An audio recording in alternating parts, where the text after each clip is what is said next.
नमस्कार, मैं मृदा श्रीवास्तव सी न्यूज़ भारत में आपका स्वागत करती हूं। वक्त हो गया है न्यूज़ बुलेटिन का। बुलेटिन में खबरों की शुरुआत करेंगे और जानेंगे कहां जिला स्तरीय सामान्य ज्ञान प्रतियोगिता हुई संपन्न, कहां थाना परिसर में कार में लगी आग, कहां कलेक्टर की अध्यक्षता में पेसा नियम का 1 दिवसीय प्रशिक्षण हुआ संपन्न। ऐसी और भी तमाम खबरों पर आइए विस्तार से करते हैं चर्चा। मोतिहारी में राधा नगर में राधा कृष्ण सेवा संस्थान ट्रस्ट के राधा कॉन्फ्रेंस हॉल में 8वां संविधान दिवस 2022 राष्ट्रीय पर्व के रूप में मनाया गया। इस कार्यक्रम का उद्घाटन डॉक्टर शंभुनाथ सिकरिया, कृष्णा सिंह महिला कॉलेज के प्राचार्य विपिन कुमार, बिहार विश्वविद्यालय से आए प्रोफेसर पंकज श्रीवास्तव और श्री कृष्ण मोहन प्रसाद, डॉक्टर परवेश, डॉक्टर हीना चंद्रा समेत कई लोगों ने दीप प्रज्वलित कर किया। इस कार्यक्रम की अध्यक्षता डॉक्टर शंभुनाथ सिकरिया ने की और संविधान के अनुच्छेदों की विस्तृत व्याख्या की। वहीं मंच संचालन बिंटी शर्मा ने किया और इंजीनियर अजय कुमार आजाद ने अंगवस्त्र देकर सम्मानित किया। इस मौके पर उन्होंने कहा कि संविधान दिवस को राष्ट्रीय पर्व के रूप में मनाने के लिए बापू की कर्मभूमि चंपारण से शंखनाद कर दिया गया है। यही संविधान कार्यक्रम नहीं है, ये राष्ट्रीय पर्व है और आज इसकी शुरुआत 2015 से इसको मनाने के लिए सरकार ने निर्देश जारी किया है। इस वक्त और सख्ती से निर्देश आया था, परंतु दुर्भाग्य हमारा कि आज संविधान दिवस के अवसर पर संविधान के अलावा नशा मुक्ति कौन सा कार्यक्रम मनाया जा रहा है, पर संविधान दिवस के प्रति सिर्फ शपथ लेकर इसकी खानापूर्ति की जा रही है। संविधान ही संविधान है, यह वो अनुसंधान है, यह वह प्रावधान है जो हमारी आपकी एकता अखंडता की रक्षा करता है। हम इसके प्रति जितना समर्पित होंगे उतना ही हमारी जागरूकता बढ़ेगी और चंपारण से इस तरह की आयोजन करके यहाँ से शंखनाद जो है पूरे देश को यह जा रहा है कि संविधान दिवस को एक राष्ट्रीय पर्व के रूप में मतलब आगे से आगे बढ़कर मनाना चाहिए, ताकि हमारी आने वाले पीढ़ी इसकी सुरक्षा कर सके और हमारा जनमानस नहीं, यह देश जिस पर हम जन्मे हैं इसकी सुरक्षा हो सके। अगर यह देश नहीं तो हमारा कोई देश नहीं। बात है कि हमारा संविधान सिर्फ कानूनी बातों को नहीं बताता है, ये एक सामाजिक दस्तावेज भी है। कई देशों के संविधान बने, कई लोकतांत्रिक देश थे जहाँ संविधान बने, हमारे साथ कितने देश जो है वो स्वतंत्र हुए और उनका संविधान उतना स्थायी नहीं रहा। वैसे में हमारे देश का संविधान जो है 70 वर्षों से ज्यादा का सफर जो है पूरी तरह से तय कर चुका है और ये सिर्फ सफल हो पाया है ये हमारे संविधान का उदार एवं समावेशी और सर्वदर्शी स्वरूप की भूमिका के कारण, जिसको हम नकार नहीं सकते हैं, जिसको हम बिल्कुल भी नकार नहीं सकते हैं। और ये बिल्कुल ग्रास रूट लेवल की बात है। अटल जी ने कहा था सरकारें आएंगी सरकारें जाएंगी, राजनीतिक पार्टियां बनेंगी बिगड़ेंगी, लेकिन देश का संविधान रहना चाहिए, ये देश रहना चाहिए, देश का लोकतंत्र रहना चाहिए। अरे गीता और कुरान तभी बचेंगे जब संविधान बचेगा और ये सबसे जरूरी है। हमें संविधान की बात पहले करनी होगी, वो हमारा धर्म है, हमारी धार्मिक आस्था है, उसको हमें मानना है, उसको हम कहीं छोड़ नहीं सकते, लेकिन संविधान के साथ हमें चलना होगा। आप सोच सकते हैं कि अगर आज के परिवेश में उस संविधान उस 251 पेज के उस संविधान को लिखने की बात अगर आज कह दी जाती तो क्या होता। समझिए कि कितनी पीड़ा सही होगी उस वक्त लोगों ने। एक दलित माँ का बेटा जो शुरू से अपमान सहता आया, जन्म से पूरे जीवन तक शोषित होता आया, अपमानित होता आया, लेकिन जब देश के इस लोकतंत्र के दस्तावेज को लिखने की बात उसको कही गई तो कहीं से भी उसके अंदर बदले की भावना नहीं थी। ऐसा महापुरुष हमारे बाबा साहब थे, कहीं से भी उन्होंने एक भी पार्शियलिटी, एक भी पन्ने में, एक भी पृष्ठ में, एक भी अनुच्छेद में नहीं किया। ऐसे महान बाबा साहब थे। और आज भी लेकिन अभी भी देखते हैं जब विपक्ष को हमला करना होता है तो कोटेशन होता है बाबा साहब का, जब समर्थन करना होता है तो कोटेशन होता है बाबा साहब का, और जब न्यूट्रल होना होता है तो भी कोटेशन होता है बाबा साहब का। तो सोचिए ना, ये महापुरुष पुरुष ही हो सकते हैं जो ऐसा कर सकते हैं। ये जनरल व्यक्ति के बस की बात नहीं है, ये महापुरुष ही ऐसा सकते हैं। मोतिहारी से सीनियर संवाददाता सचिन कुमार अंशु की रिपोर्ट। जिले में रविवार को शहीद सुलभ उपाध्याय की स्मृति में जिला स्तरीय सामान्य ज्ञान प्रतियोगिता का आयोजन किया गया। इस प्रतियोगिता का आयोजन गोपीगंज, कोइरोना, ज्ञानपुर, औराई, ऊंच, सूर्यावार क्षेत्र के कई परीक्षा केंद्रों पर आयोजित किया गया। जिला स्तरीय सामान्य ज्ञान प्रतियोगिता में कक्षा 7 से लेकर कक्षा 12 तक के छात्र छात्राओं ने भाग लिया। इस प्रतियोगिता में बच्चों से सामान्य ज्ञान और समसामयिक घटनाओं के अलावा भदोही जिले शहीद सुलभ उपाध्याय के बारे में भी सवाल पूछे गए, जिनमें बच्चों ने काफी मशक्कत की। प्रतियोगिता का शुभारंभ शहीद सुलभ उपाध्याय के पिता अशोक उपाध्याय ने गोपीगंज में स्थित परीक्षा केंद्र में बच्चों को प्रश्न पत्र बांटकर किया। प्रतियोगिता के आयोजन में पत्रकार संतोष कुमार तिवारी और अंकित पांडे के अलावा अनिल तिवारी, राम कुमार वर्मा समेत कई लोगों का सहयोग रहा। शहीद सुलभ उपाध्याय की स्मृति में विगत वर्षों के बाद इस वर्ष भी हम लोगों ने सामान्य ज्ञान प्रतियोगिता का आयोजन किया, जहां जिले भर में कई परीक्षा केंद्र बनाए गए और यहां पर बच्चों ने बहुत ही शालीनता के साथ परीक्षा में प्रतिभाग किया। और जहां पर भी परीक्षाएं आयोजित की गई, सभी विद्यालय के प्रबंधकों की तरफ से, अध्यापकों की तरफ से काफ़ी सहयोग मिला और हम सभी का आभार व्यक्त करते हैं कि आप लोगों ने इस परीक्षा को सकुशल संपन्न कराने में अपनी अहम भूमिका निभाई। यह जो हम लोग कार्यक्रम कर रहे हैं शहीद सुलभ उपाध्याय की स्मृति में करवा रहे हैं, पिछले वर्ष भी करवाए थे, इस वर्ष भी करवाए थे। इसका केवल एक मकसद है कि बच्चों की प्रतिभा का विकास हो, साथ में लोग अपने यहाँ के जो शहीद सुलभ उपाध्याय जी हैं उनके बारे में भी लोग जानें। और आप सभी से निवेदन है कि जो भी अपने यहाँ के ऐसे लोग हैं जो देश के लिए, समाज के लिए कुछ कर रहे हैं, उनके नाम के लिए आप कुछ भी यथासंभव जरूर करें, जिससे कि कहीं न कहीं आने वाली पीढ़ी को एक नया संदेश मिल सके। इस प्रतियोगिता में जितने भी लोग सहभागी रहे, सभी लोगों का कोटि कोटि आभार और बहुत बहुत धन्यवाद। भदोही से सीनियर संवाददाता नीरज की रिपोर्ट। भागलपुर जगदीशपुर में कार में आग लग गई। बताया जा रहा है कि कार के मालिक बांका निवासी अभिषेक कुमार ने बताया कि वो एक शादी समारोह में जा रहे थे कि उन्होंने एक समय पर गाड़ी को साइड में लगाया, जिसके कुछ देर बाद ही ड्राइवर ने कॉल करके बताया कि गाड़ी में आग लग गई है। जिसके बाद कड़ी मशक्कत के बाद ग्रामीणों को लेकर पहुंचे तो आग पर काबू पाया। बताया जा रहा है कि ये आग शॉर्ट सर्किट लगने की वजह से लगी थी। कार पर सवार लोग सामान लेकर उतर गए तो थाना परिसर में पानी की उपलब्धता को देखते हुए स्थानीय लोगों ने आग बुझाने का प्रयास किया। भागलपुर से सीनियर संवाददाता राहुल कुमार सिंह की रिपोर्ट।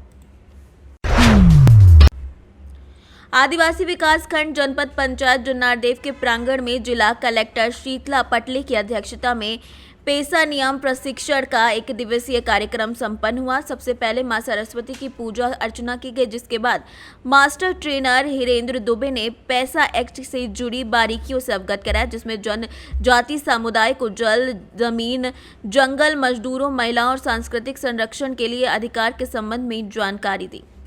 इस माह की 15 तारीख को हमारे प्रदेश में पेशा एक्ट के नियम लागू हुए हैं, जिसमें सभी अनुसूचित जो हमारे शेड्यूल्ड एरियाज़ हैं, जनपदें हैं, उन सभी में ये नियम लागू हो रहे हैं और लोगों को जो अधिकार दिए गए हैं उसी के संबंध में डिटेल में हमारे सरपंचों को, सचिवों को कार्यशाला के माध्यम से ये अवगत कराया गया है कि नियम लोगों को किस प्रकार के अधिकार पहुँचाते हैं और यही कार्यशाला में प्रशिक्षण दिया।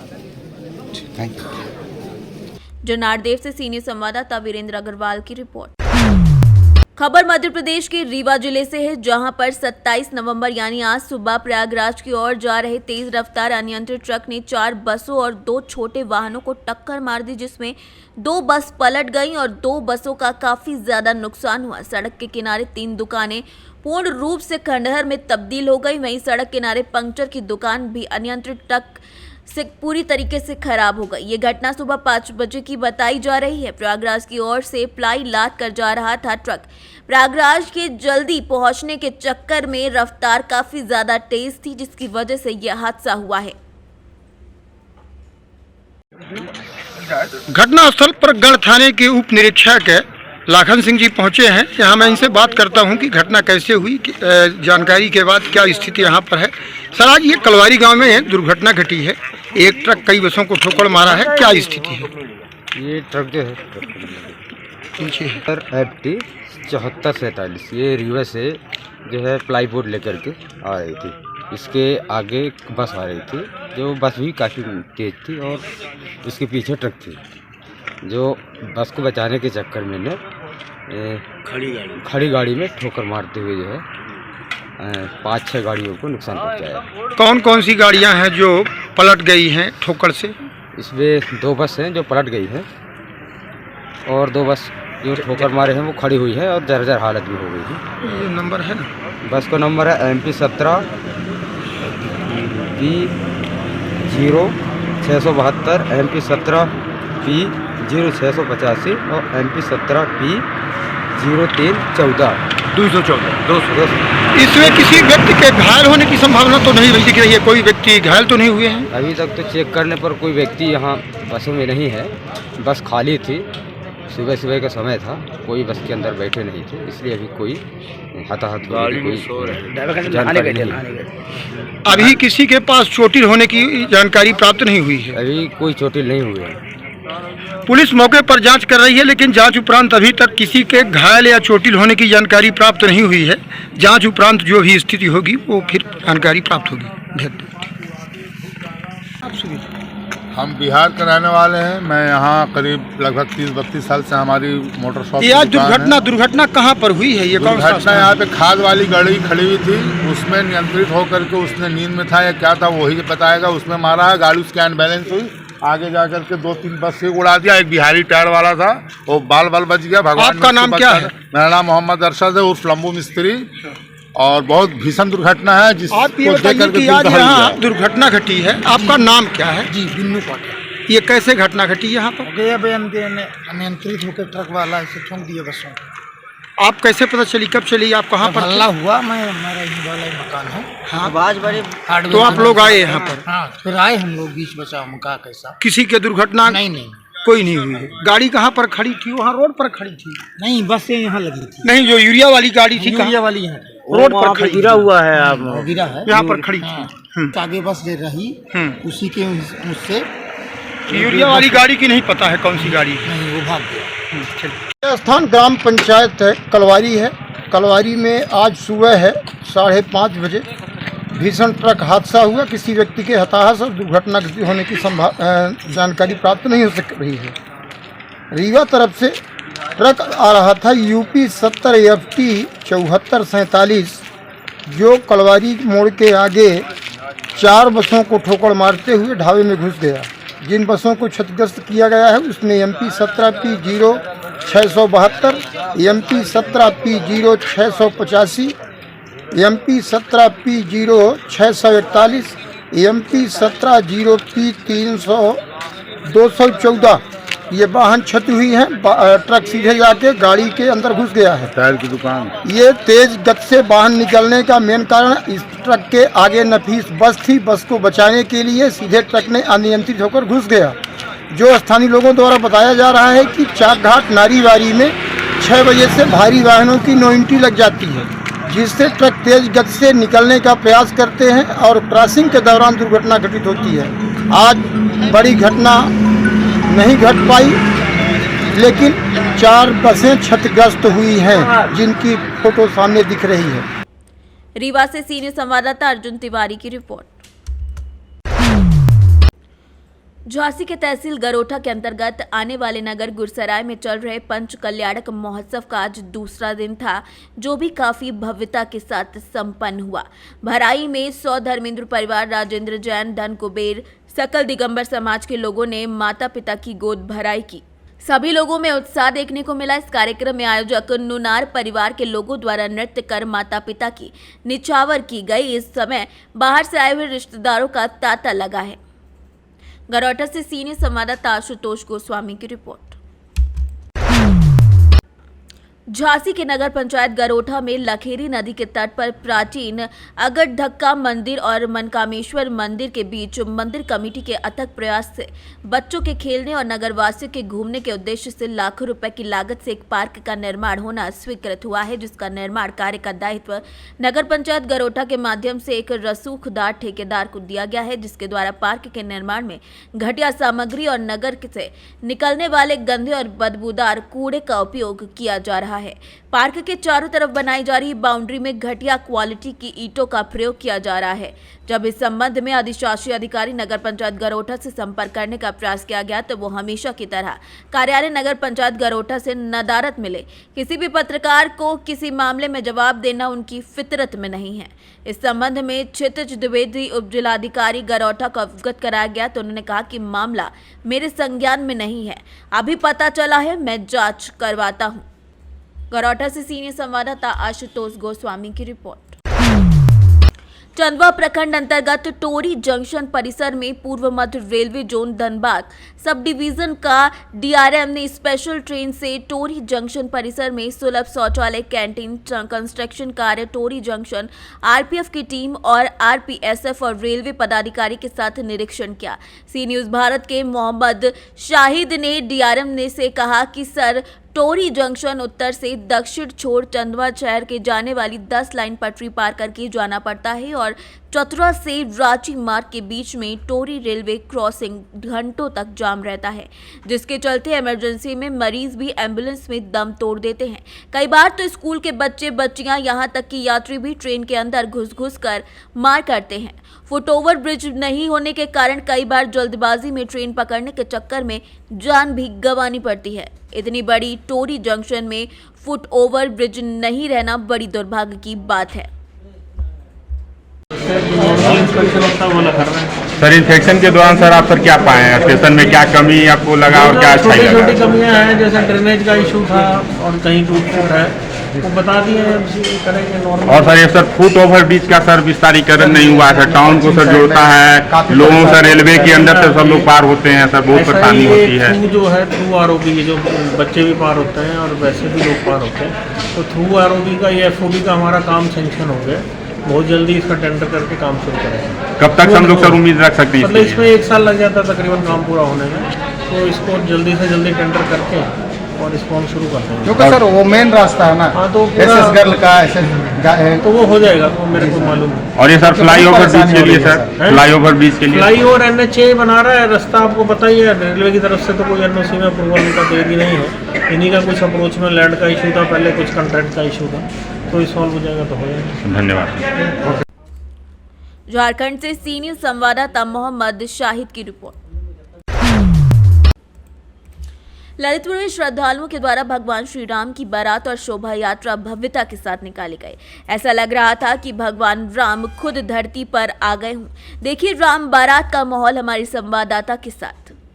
ललितपुर के नगर में जहां राम बारात का आज भव्य हम बारात निकल रही है, वहीं पर श्रद्धालुओं में बड़ा ही उत्साह देखने को मिला है। वहीं आपको हम लेके चलते हैं श्रद्धालुओं के बीच और जानते हैं क्या है राम बारात का माहौल।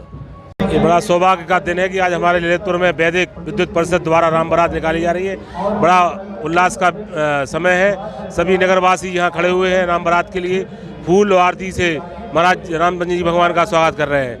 आज हमारे नरसिंह मंदिर से राम बारात का आयोजन किया गया है, बड़ा भव्य आयोजन है और इसमें पूरे हमारे ललितपुर के जितने भी धर्म सनातन बंधु हैं सभी लोग आमंत्रित हैं। देख रहे हैं कि हर सभी लोगों में एक अलग तरह का उत्साह है। मातृशक्ति भी पूरी तरीके से नृत्य करते हुए राम बारात का पूरा भव्य स्वागत करते ही अभिनंदन कर रही है और हमारे ललितपुर के सभी जितने भी सम्मानित व्यक्ति हैं सभी लोग इस बारात में नृत्य करते हुए और अपनी अपनी भावनाओं के साथ इस कार्यक्रम में सम्मिलित हुए। हर वर्ष की भांति इस वर्ष ही हमारे विद्युत परिषद द्वारा जो राम बारात का आयोजन शहर में किया जाता है, इसमें आज पूरे हर्षोल्लास के साथ शहर के सभी संप्रांत हमारे नागरिक में शामिल हुए। आज इस राम बारात के अवसर पर, राम विवाह के अवसर पर मैं सभी नगरवासियों को बहुत बहुत शुभकामनाएं देता हूं। आज बड़े ही सौभाग्य का दिन है कि ललितपुर जनपद में राम बारात निकाली जा रही है।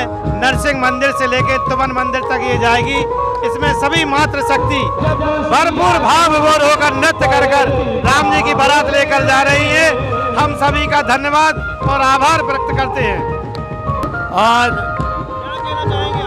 आज विवाह पंचमी है, आज विवाह पंचमी भगवान राम की बारात नरसिंह मंदिर की प्रांगण से निकलकर जनकपुरी जा रही है। यह राम बारात श्री तुमन मंदिर में इसका स्वागत होगा। इस बारात का सभी लोग बड़ी ही धूमधाम से बारात में चल रहे हैं। भगवान राम का स्वरूप पीछे है। भगवान राम और भगवान राम की बारात चल रही है। बड़े उमंग से ललितपुर की जनता इसमें शामिल है। सभी नाच गान करके भगवान राम के विवाह में शामिल हो रहे हैं। यह बारात तुमन मंदिर जनकपुरी पहुंचेगी, जहां पर भव्य स्वागत होगा। आज भगवान राम के जन्मोत्सव पर सभी को शुभकामनाएं। नगर वासियों के लिए बहुत बहुत शुभकामनाएं, बधाई। बहुत ही हर्षोल्लास के साथ हमारे जनपद ललितपुर में प्रत्येक वर्ष की भांति इस वर्ष भी राम बारात का बड़े उत्सुकता के साथ बारात निकाली जा रही है। ऐसे ही हमारे जनपद ललितपुर हर सनातन के कार्य में आगे बढ़ा रहता है और ऐसे ही सनातन के प्रति मन में सच्ची श्रद्धा के साथ राम बारात निकाली जा रही है। ललितपुर से सी न्यूज संवाददाता विकास सोनी की रिपोर्ट।